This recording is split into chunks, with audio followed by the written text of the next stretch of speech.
అందరికీ నమస్కారం అండి. ఇవాల్టి మన వీడియో కేసరి బాత్ అండి. బెల్లంతో చేస్తున్నాను. చక్కెర కన్నా బెల్లంది చాలా బాగుంటుందండి. మనకు ఇవన్నీ మనం నెయ్యిలో వేసుకొని వేయించుకుందామండి.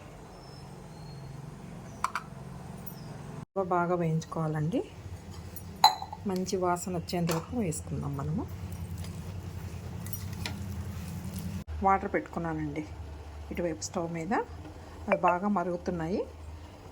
రవ్వ వేగిన తర్వాత అవి వేసుకుందాం. మనం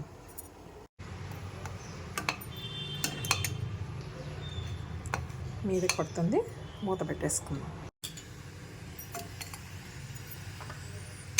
మనం ఇంకొంచెం స్వీట్ తిన్నాం అనుకుంటే ఇంకొంచెం బెల్లం వేసుకోవచ్చండి.